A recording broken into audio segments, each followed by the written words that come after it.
Hello and welcome to Please Bet on Football Game's third episode of The Look.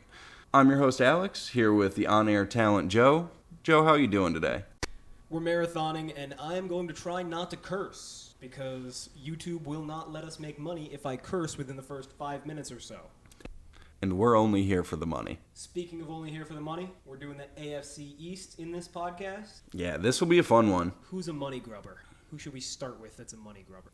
I think first we should talk about the Bills. Ooh, Stephon Diggs is money grubbing. Or he's not, depending on who you ask. All right, let's jump in. I like that we switched it up a little bit. I feel like that's a good sign for the season. Taking on different roles. We're switching positions. It's important, keeping it fresh. I can't curse, so I use innuendo. So the Buffalo Bills, I have in my power rankings as the number 2 team in the NFL. PFF has them at 5, and Vegas also has them at 2.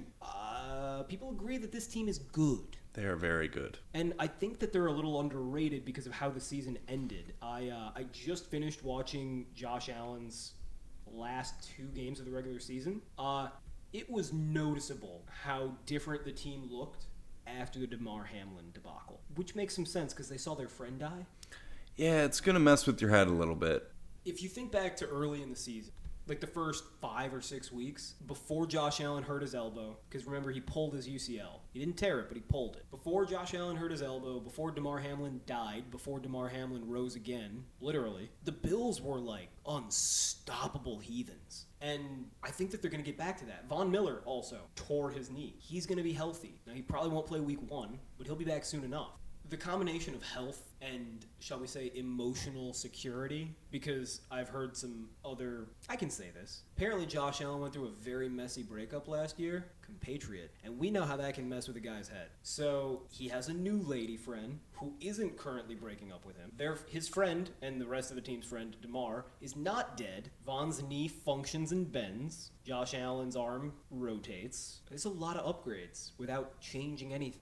Yeah, I mean, they didn't change all that much. No, they really didn't. Like, it's a shockingly similar team to last year, just a little bit older. I mean, they lost Tremaine Edmonds. Boo-hoo. But who cares? Not me. They kept Matt Milano as the important linebacker for him. That's the thing that matters. I think that D-line should get some push. I still don't really believe in Greg Rousseau. I don't at all. I think he's just one of those guys that is solid. Like, he's going to play his position. He does well in pass and run, but he doesn't do great in anything. He is zero sugar Calais Campbell. Yes, exactly. He's huge, but I don't know.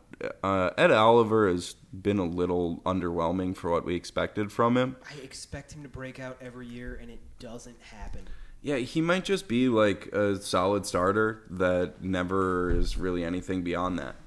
Yeah. And then they have, I don't know if it's Daquan Jones. It's Daquan. Daquan, and he's solid D lineman, man. I was going to say, he is the epitome of a solid starter. Yeah. And then you have Von Miller coming back. So I think they'll be able to have a strong front seven. It's the best defensive line they've had in years. And that the safety tandem is still there and still very good. Old but elite.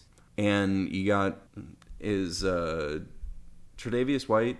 Tre'Davious White still plays, but he's another guy like Eddie Jackson where it's like... He still good? He was once elite, but he's been disappointing for a few years now, and it's, well, maybe he's actually just not that good anymore. Yeah, and he's been hurt a lot, too, in that stretch. So, I don't know.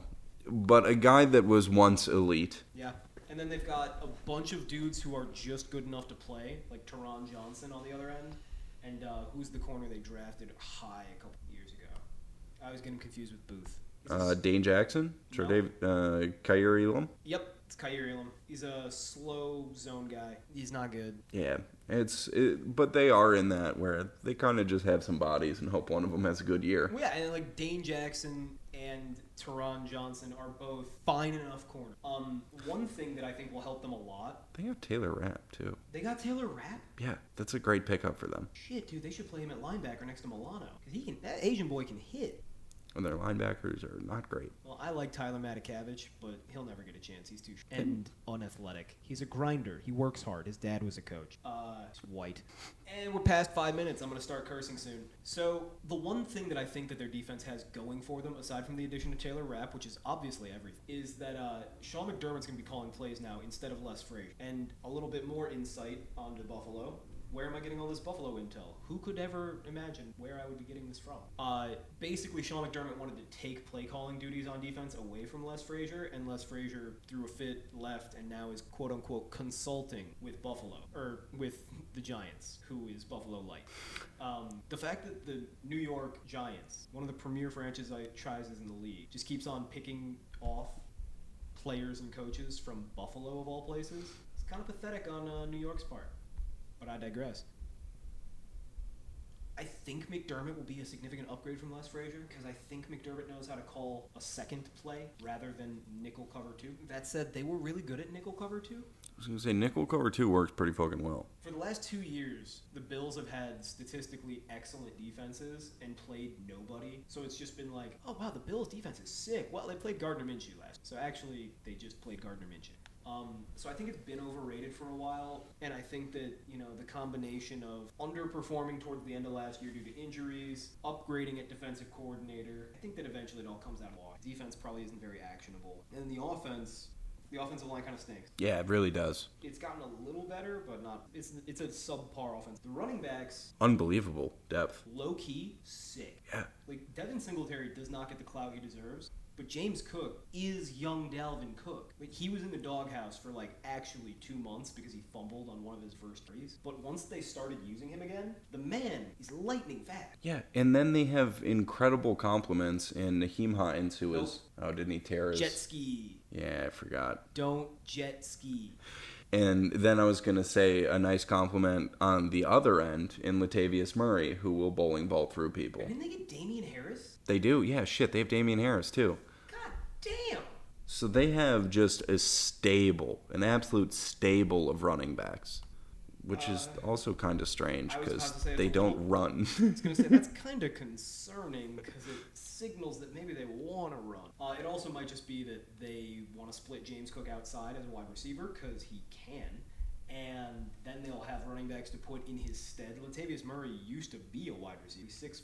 I don't think you want him running any routes anymore, no, though. Not anymore. Certainly not anymore. But the idea is just get weapons in the room because they're not going to be able to get good wide receivers because they didn't get Hopkins. Hopkins chased the money.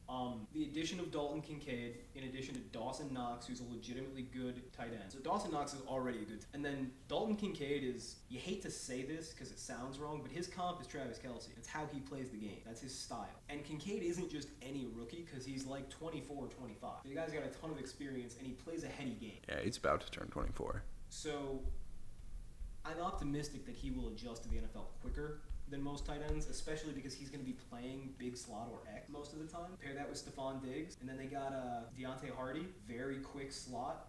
The guy from the Saints, he used to be Deontay. There were 2 Deontay. It was very nice of him to change his last name for all of us. He's super. Remember when we were watching that game a couple years ago, and I said, damn, they should throw him just some quick slants and let him get the ball in space, and they did it, and they scored that guy. Number 10. So they got him. He's very small. He is a gadget dude by necessity because of his size, but he is mad. I remember him, yeah. Yeah.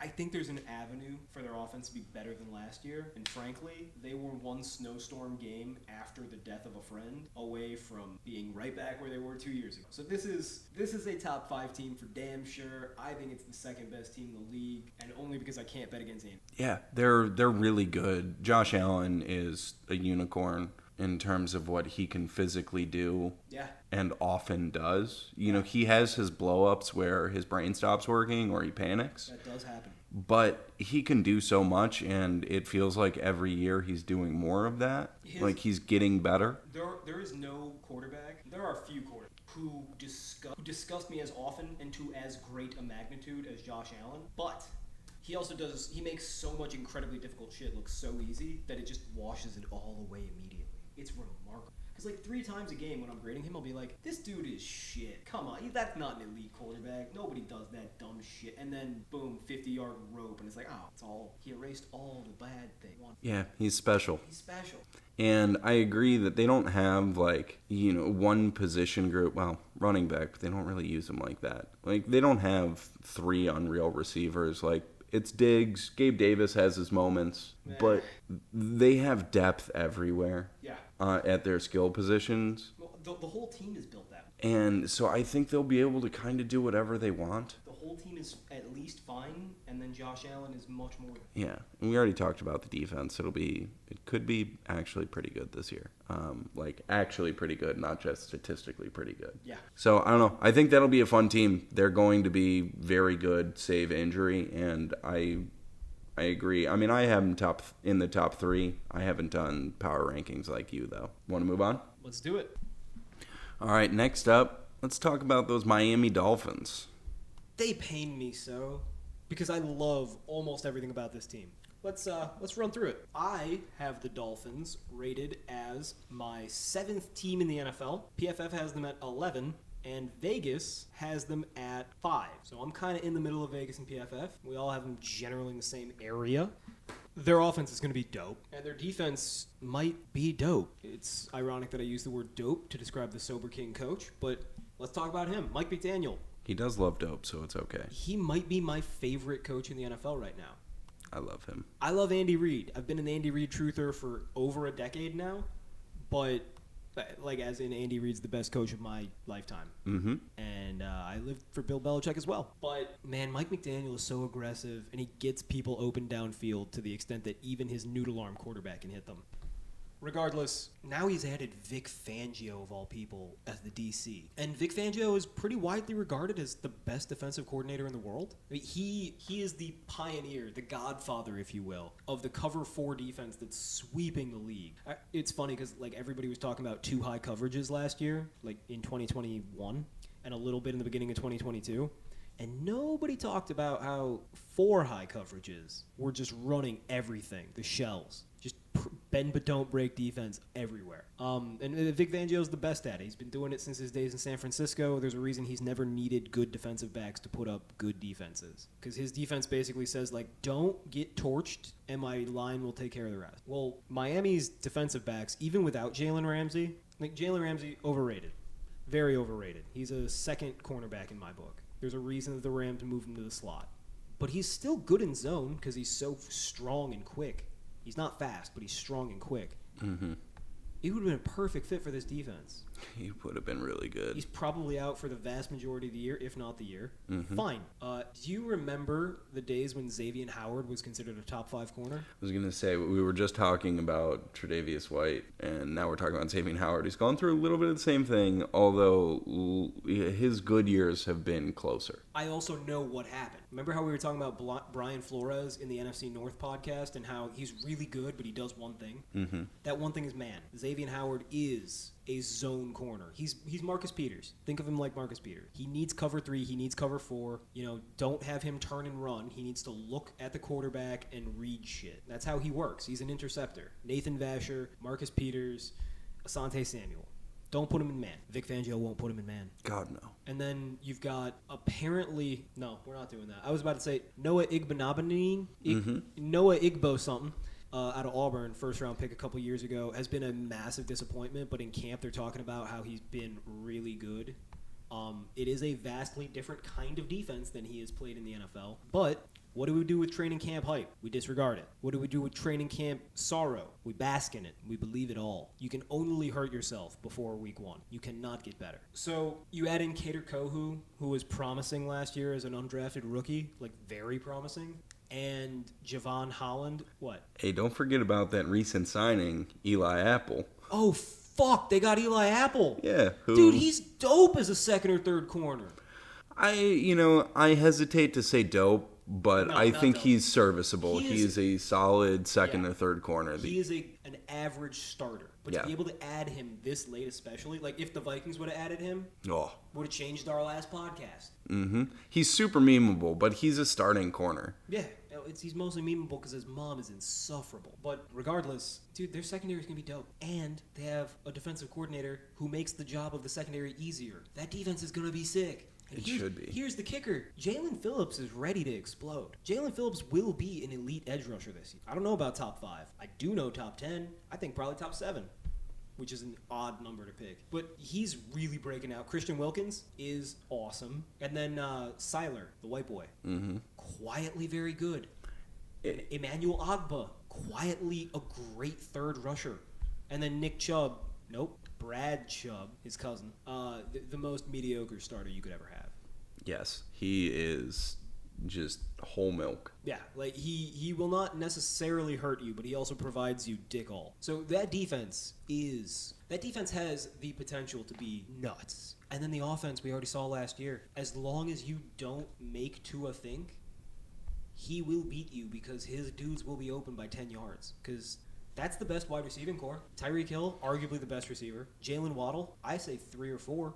I think it's hard to put him up there this quickly just because there are so many ridiculous wide receivers. Yeah, but I loved him as a prospect too. But yeah, for a guy that you look at and go, oh, he should be amazing, and then he shows up and is really good, you go, okay, yeah, he's going to be a stud. Well, you can't cover that much speed. No, it's impossible. And then they've also got out of the slot, they've got our boy that we really loved from Dallas. Gallup? No, their third, Cedric Wilson. Oh, yeah. He couldn't even get on the field last year. And they added somebody else this year, too. Braxton Berrios now. They got Braxton Berrios in the slot? Come on. He's good, dude. Yeah. No, I think that's a really good role for him in a McDaniel offense. Between Cedric Wilson and Berrios, they should be able to get some production out of that slot. Berrios is one of, if not the fastest slots doing slot work. Yeah, they also, Robbie Anderson changed his last name to Chosen now. I thought he was Chosen Anderson. He was, but I guess he's... According to PFF, he's Robbie Chosen. Robbie Anderson is very literally the dude from Don't Be a Menace to South Central. He's got the same hair, and he is not sane. Okay. So Wikipedia has conflicting things. They have him listed as... Spend this much time on a I'm sorry, but he's changed his name 3 times in like the last year. Correct. It's ridiculous. Wikipedia has both Chosen Anderson and Robbie Chosen, formerly Robert Steven Anderson. I just don't want people to blame CTE. He can't have CTE yet, guys. It's not how it works. He's fucked up. He's an interesting cat. There's something wrong with Chosen. What he was chosen to do, apparently not catch footballs. He's bad at that. Very fast and tall. So yeah, this offense is going to be dope, except for the one thing is that Tua can't process. He will throw to his first read no matter what. If you make him think with his noodle arm, he will get picked off because he's not accurate and he does make terrible decisions. Oh yeah, the offensive line, I love it. It's guys that either are really good or people I think should be good. Austin Jackson's the one weak spot at right tackle, and apparently he's finally rounding into form. They're very high on what he's done in camp. Again, it's camp. Don't be optimistic. But even if he sucks and Liam Eichenberg continues to suck, even if they both play like they did last year, this offense is predicated on 2, maybe 2.5 second drops. And the other thing about Austin Jackson, I was going to say this about Noah. I'm not going to do it. Thank you. Is that they got these guys early in those rebuilds because they were like 19 when they drafted Austin them. Jackson was 20 years old and 270 pounds when they drafted him. Austin Jackson is now 24 years old and 320 pounds. I don't know how much I believe 320, but he's definitely filled out. I don't think he can dunk anymore like he could around combine time, but yeah. And Noah Igbenogany, cut that. No, we're leaving that. That was fine. Noah is also 24. These are guys that have played for 3 years and are just now the same age as guys that got drafted. Yeah, that's true. They're literally the same age as Dalton Kincaid. Yeah, so I think that bodes well for these guys to do a lot of learning in their first few years. So I still have hope for... It's too bad they have such bad coaching, which will never develop their skill sets. This team is a quarterback away from being my Super Bowl favorite, but they happen to have the worst starting quarterback in the NFL. You think he's the worst? Yes. I've never seen him process a read. He has the weakest arm among starters. I think everybody can agree upon that. I think Tuanon would agree. Nobody has a weaker arm than him that starts. His accuracy low-key sucks, mostly because he can't throw the ball far enough. And again, he doesn't read plays. He throws to the first read exactly when the playbook says he should and doesn't think twice. So God forbid it's not open, he's screwed. And that's why we saw at the end of the year, the last few games, he was playing terribly, not because he was concussed. We actually have a lot of data. Go run any analysis you want, regardless of position. Concussions actually do not affect production whatsoever, which is actually kind of why they're so dangerous. No, I'm serious. Really? I saw this on Bet the Board podcast. Concussions are terrible for you. They are serious things. But part of the reason that people play through them all the goddamn time, as you and I both personally know, is because you can kind of maintain your level of performance. Which is, that's the scary thing. It's, you get your bell rung, you don't see straight, but your instincts are still there. You can still see things. Right, like it's hard to think, but you don't really think when you're playing sports. Exactly. Like I've played several hockey games with concussions. I shouldn't have. Terrible for me. It's probably why I say too much. But I played well, to the extent that I remember. Regardless, the real reason that he played so poorly in those last few games is because Brandon Staley cracked the code. Brandon Staley played drop cover 3 zone. So it's cover 3, but the cornerbacks start about 10, 15 yards off the line of scrimmage, and it just muddies everything. So Tua doesn't know what he's looking at, and the cornerbacks can keep their eyes on him because Tua doesn't manipulate with his eyes. So the cornerbacks can keep their eyes on him, and they can make plays on the ball. And the ball takes so long to get there due to his weak arm, it's easy to pick. And this is what I keyed in on when he was at Alabama. So the Chargers did it, and it worked. And the next week, the 49ers did it, and it worked. And the Bills did it, and the Packers did it. And he sucked. Terrible. The worst games of his season. Because there were points early last year where I was like, God damn it. Tua might actually be an average starting quarterback. Not a good one, but an average one. And then he showed his ass, which is the same as his face. That's enough Tua hate. But yeah, this Dolphins team, this is where I wanted the free agent quarterbacks who I care about and root for to go. Instead, they got Mike White. Yuck. Mike White might play some meaningful football this year. If only because of concussions, but also possibly because of performance. I think he'll definitely play some meaningful football because of injury. I don't know about performance. But no, I hope not for performance simply because I want Mike McDaniel to succeed. Tua did jiu-jitsu, so he can't get concussed now. Ah, that is how it works. Everybody knows that learning how to get hit helps you be much smaller than all the people throwing you. Mm-hmm. You go to 2 months with Renzo Gracie, and your brain is forever protected. I've actually never heard of a UFC fighter having head trauma. They're fine. That's why they don't wear helmets either. Right, do we got 1 more or 2 more to go? 2 more to go. All right, who do you want to do next? Next up, let's have some fun, and let's do those exciting New York Jets. The Jets are my 11th ranked team. They are PFF's 6th ranked team, and they are Vegas's 6th ranked team. Gut reaction. I know the league is bad. The league is bad. But how in the fuck? Well, you got to remember, these people are thinking of Aaron Rodgers like he's 2-time in a row MVP winning quarterback. Here's the funny thing. If you think, just heuristically, and I know that we live in our own world a little bit, you much less so than me. If you think who was the best quarterback 2 years ago, your answers are going to be Tom Brady or Patrick Mahomes. Never in a million years would you say Aaron Rodgers. I wouldn't. 3 years ago, same goddamn thing. Nobody thinks of Aaron Rodgers as the best quarterback from the Tom Brady in Tampa Bay era. And yet, he won 2 MVPs. So it sticks with him. So even when he stinks last year, people say, well, he was an MVP. So theoretically, if you added a top 5 quarterback to a team that won 7 games last year with Zach Wilson, 8 games? 7? 7. Look at me. That was a guess. Oh, my instincts are on fire. If you they started the season 6-3, by the way. Yeah, if you add a top 5 quarterback to a team that won 7 games with Zach Wilson and Joe Flacco, theoretically, you should be getting 12, 13s. Problem is, Aaron Rodgers isn't quite a top 5 quarterback anymore. I have him right around 13 to 15. I have him as a middle of the pack starter. And the Jets were pretty fucking lucky to win a few of those games. Namely the Cleveland game. Yeah. So let's just run through the roster. Offensive line, bad. So bad. Aaron Rodgers has never played with an offensive line that's not elite, by the way. The Packers always had very, very, very good offensive lines, and he relied upon that. Yeah, I mean, I think there were definitely stretches late in seasons where they would have some kind of injuries. Yeah, glued together lines, but from the start of the season, this is a rough look. Yeah, man. 1 injury and he's looking at practice squatters. And He's 40. He is. He is so old. This is not young Aaron Rodgers moving around. This is old Aaron Rodgers throwing the ball away because he doesn't want to risk getting hit. This is old Aaron Rodgers not liking to do play action because he could get hit.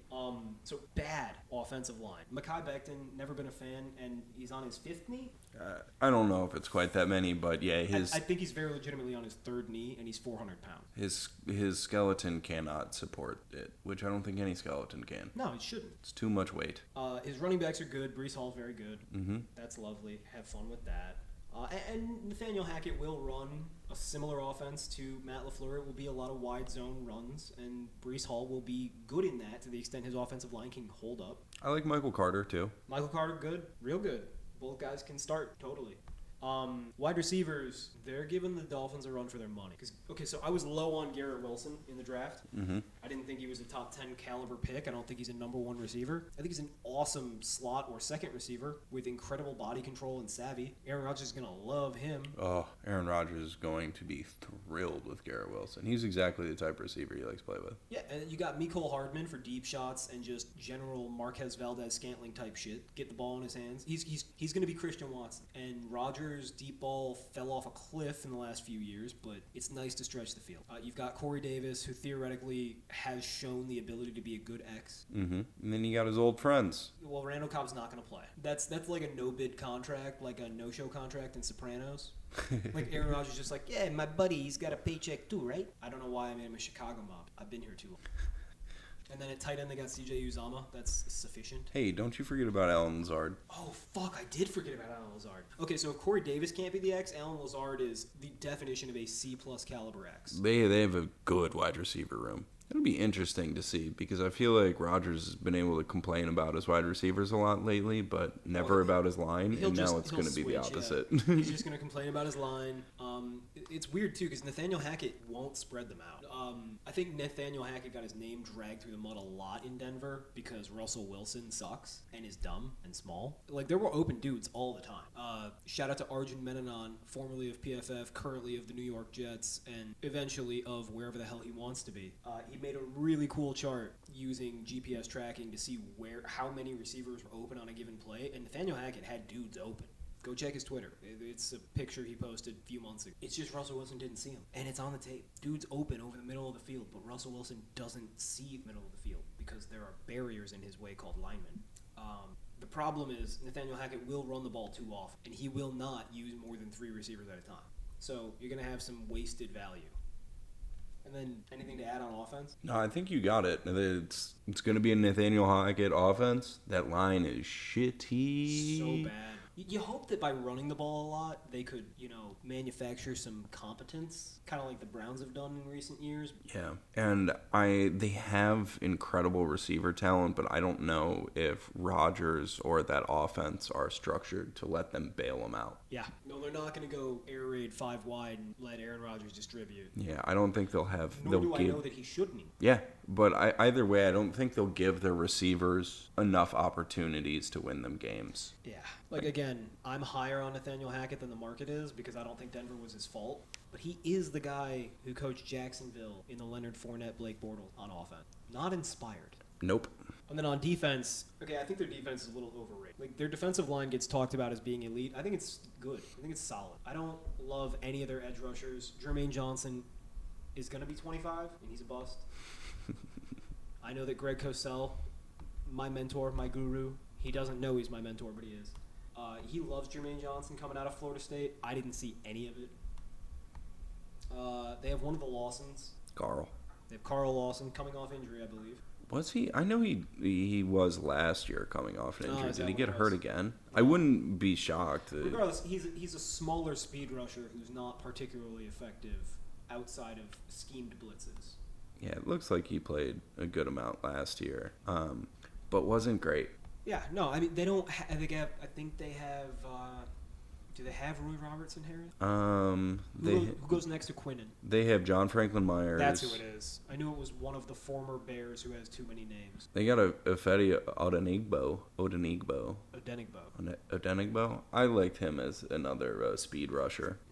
They got a lot of guys. They have a stable of B- and C+ dudes, and then Quinnen Williams, who is elite. Yeah, I don't think Ifedi is actually like good, but I think he's a good depth piece to have. I like their depth. Even Jermaine Johnson, I think, is a good depth piece just because he's strong. They have Solomon Thomas too. Yeah, but unfortunately, he's never been good anywhere. Unfortunately, Al Woods. I like Al Woods, that old motherfucker. We're just naming dudes who aren't quite starters. Yeah, no, I mean, and this is supposed to be the strength of their defense. Yeah, I feel like they have one of those teams that this defense where you go, yeah, it's good all around because they have a lot of solid starters. They don't have many like this guy is horseshit across the entire defense.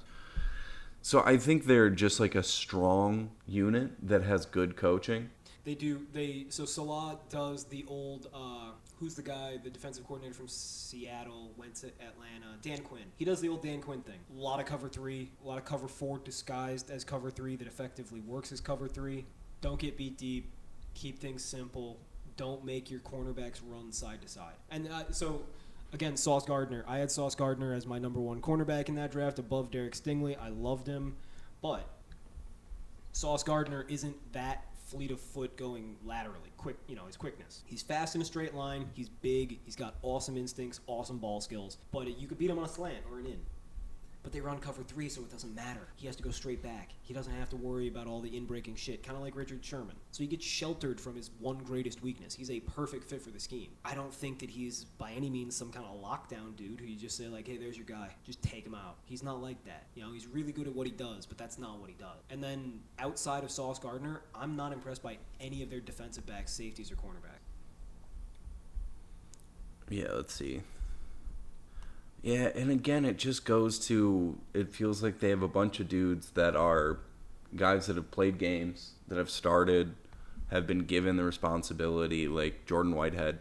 He's been a solid player for a handful of years. Yeah, but he's a box safety, dude. He don't cover like that. Yeah, but he's still a helpful player for that defense. Tony Adams, I don't know. How many snaps has that guy even played? 100? Yes, that's not a real player yet. I don't like their safeties. Their second corner is okay, and then Sauce is very good at what he does. But by nature of the defense, you need more dudes. The cover 3 defense works if you have 2 or 3 dudes. You can hide so many, but you need some foundation. They don't have it. So I think it'll be a good defense. I don't think it'll be great.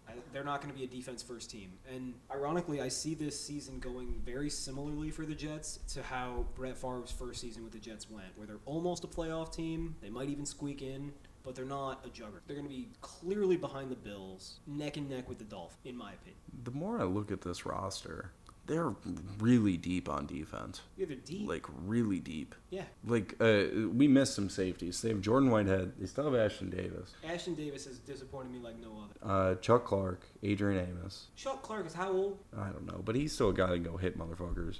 Adrian Amos is a good signing. Yeah, and so, like, they have a lot of guys that can go play, like, that you can trust to play out there. I don't know. I think it's going to be a defense that doesn't really give up big plays. Definitely. They keep it in front of you. And you're going to have to, like, really fucking chunk at them. And they're going to beat you up because that D-line is good. It's not elite, but it's good. They have a scheme advantage against the Dolphins because Tua can't play against cover 3. And what do the Jets run? Cover 3. So they have a scheme matchup on him. The Patriots offense just isn't that good. And then the Bills are going to beat him. Yeah. I mean, they're still in the middle class. Like, they're not a good team. I think especially because that offense will struggle. But I think the defense is going to be... They're going to be one of those teams where they're not as flashy, but they just don't give up yards. Or they don't give up points. They don't give up... I think they'll give up yards. I don't think they'll give as many points. And it's going to slow games down. Mm-hmm. They just seem like one of those defenses that would just piss you off and be like, why are they so good? Salah is... I was very pessimistic about Salah when he got hired, and I still don't like him as a head coach, but he has been a better defensive coordinator than I thought he would be. Yeah. Because I thought he'd be the cover 3 Leslie Frazier, and he's been better than that. Yeah, so, I mean, they're still not going to be a good team, but I think they're going to be a terrible team to watch, too. But Well, it totally depends on how Rodgers handles that offensive line, because that could be a disaster. Or he can get the ball out quick, and their offense is very good. yeah, and they have the receivers to do it. I just think they're going to run a lot. And They that are. line won't be good. They're going to try and throw themselves out of the holes they dig, and I don't think Rodgers can do that anymore. Yeah. And then the defense, they are deep, so they can put up where they got to play a bunch. But I don't know. I don't think they'll be great. They're in that middle class. Remember, this And is now a league they're about... hitched to 40-year-old Rodgers. Yeah, this is a league about stars, right? Like, and this team lacks stars on both sides of the ball, really. Aaron Rodgers is supposed to be their star, but he's not it. No. Speaking of a lack of stars, finish up with New England. Absolutely. Let's talk about Brother Bill. All right, I have the Patriots in my power rankings as Team 20. PFF, Team 20. Vegas, 21? 17. Fuck. You know Vegas is going to give them the Bill Belichick bump. So, the Patriots' number one addition, probably one of the most impactful additions of the offseason. They have an offensive coordinator, and it's not just, like, they went from a bad defensive coordinator calling their plays on offense to a legitimately good offensive coordinator, like a guy who dragged Tom Savage to the playoffs. Like a guy who's an offensive coach. Well, hey, your buddy Brother Bill, 365 ago, said, "If our offense isn't working because I hired the wrong guys, the buck stops with me." Where's that accountability now, Bill? It seems that you are still employed. Well, the buck stopped with him, and he decided to forgive himself. Yeah, This is a tough year. I get it. That checks out. You go get him again next year. It's not Bill who's the problem, what with his losing record over 11 years without Brady. It's the kids who are wrong. Horrible drafting tactics. So, like I mentioned, the Patriots are just a team without oomph. There's nothing about this entire team that's impressive.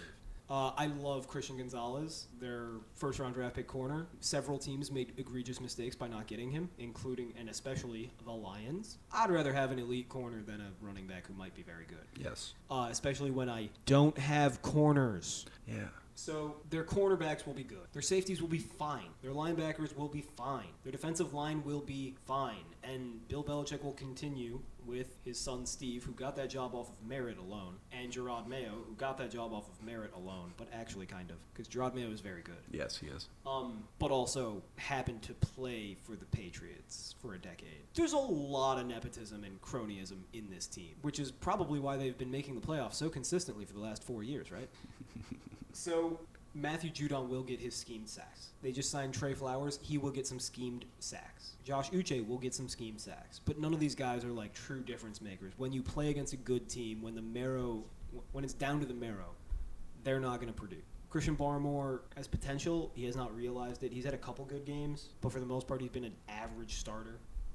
So the defense, it will be very well schemed. It will be very well coordinated. It will have nothing special to it. It will be beatable by good teams. It's why we see the Bills just do nasty, unspeakable things to the Patriots every time they play outside of a tornado. And then on offense, it's the same fucking story. Are they just the Jets, but worse, and a little bit of a line? It's a similar thing. Because, like, again, the Patriots have, like, 4 capable wide receivers. Yeah. Like, they have a lot of depth on the team. Like, the defense is very similar in that there are a lot of good players. There are no real stars except a cornerback, a young cornerback. And the Jets have... Cornerback, yeah. It's the same damn thing. Yeah, and then, I mean, Barmore could get there. Not there He's yet. not going to be Quentin Williams for damn sure. Right. So they have the edge there, and that's why I say maybe a little bit worse. But it's like just a solid defense of guys that should be good or have been good in the past. And it'll be well disguised and well schemed. Yeah. So that defense is going to get it. But then you go to the offense, and they have a few offensive linemen, and they still... And did Scarnecchia retire? Scarnecchia has been gone, but that offensive line will be fine. Like, Cole Strange, that was a dumb pick. But you've still got... Big Trent at right tackle. Trent Brown is a sick right tackle. Is he playing left? They got him at left here. Who knows how accurate PFF is? Well, Trent Brown flips around quite a bit. Connor McDermott, that's not good. He's the right tackle. We're getting into we're doing the thing where we go through every offensive lineman again. Basically, their offensive line will be mediocre. It'll be enough. And then it comes down to Mac Jones, who sucks, but Bill O'Brien, who's good. It all kind of nets out to a very average, slightly below average offense. They got a good running back. This they team got a is good destined to go running. 8-9. Yeah. I think they're going to go 8-9. The Jets will go 9-8. Yeah, I think that's exactly what I feel as well. Like, I think they're similar, and they're both, like, decent teams. So, we not can't, good. We can't really fade the Patriots off of this. It's impossible. It'd be tough to fade the Jets just because they don't really have holes, and Aaron Rodgers has to be better than Zach Wilson. Yes, no matter what. Like, even we can joke about him getting worse, and he can't, really throw it downfield like he used to. But Zach Wilson is brain dead. Yes. No matter what, he is still a guy that has played professional quarterback for like 15 years. And he has hands that are not those of babies like Zach Wilson. And he is not a complete emotional child like Zach Wilson. Well, maybe in a different way. He doesn't sleep with old women like Zach Wilson. He sleeps with mediocre-looking women who are rich. I still just think of Zach Wilson when he was on the red carpet for the draft and looked 12? like the most out-of-place individual that was just like, oh, I just got teleported here from middle school, and I don't know what's happening. I'll never forget, I watched like 3 games of Zach Wilson's, his final year in college tape. And I was like, I see some things, but I'm not that impressed. Let's go back to the year prior, because that was the COVID year. Let's go back to the year prior and watch him play against USC. 2 minutes in, I paused it, and I wrote down in big, bold letters, dude must have tiny hands, panic fumble machine. Dude had tiny hands. Panic fumble machine. But back to Mac Jones. Fuck. Well, Mac Jones is the better version of Tua. He's probably got the second or third weakest arm amongst starters. He's not nearly as cerebral as people wanted to paint him as. Turns out, stats and lack of athleticism don't make you smart. It means somebody was smart near you, but that could have been Brian Dable. Who was their offensive? I think it was Dable. Was it Dable or Kiffin? Or was it Sark? It was Kiffin. Or Sarkisian. Oh, yeah, it was Sarkisian because my comp for him was Mark Sanchez. Yeah, they used to think Mark Sanchez was a very brilliant processor as well. I'm not joking. That's what all of his scouting reports were about. He had Sarkisian.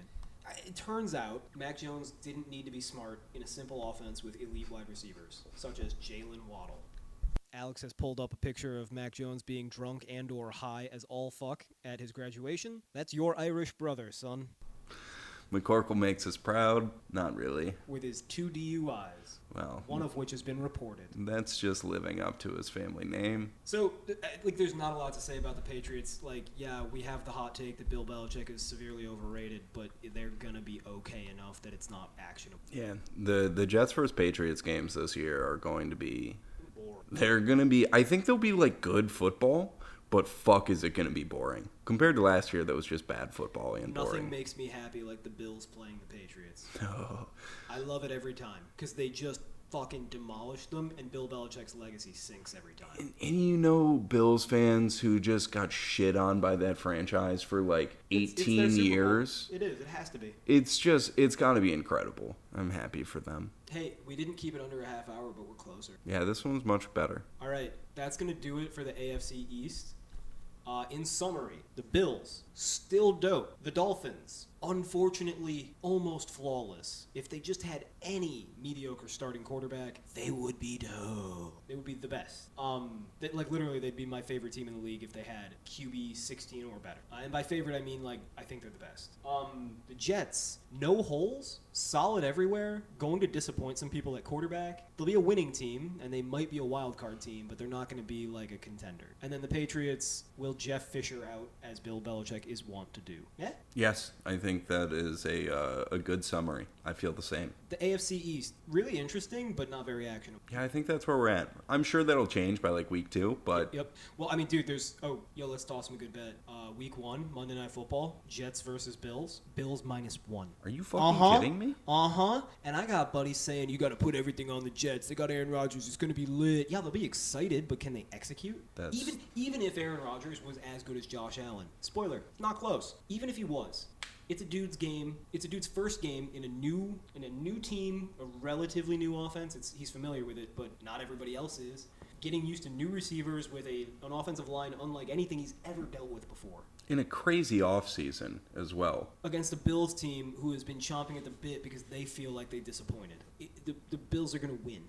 Yes. So that's a best bet. Take it to the bank. Cha-ching. That's the AFC East. Please bet on that football game, Austin.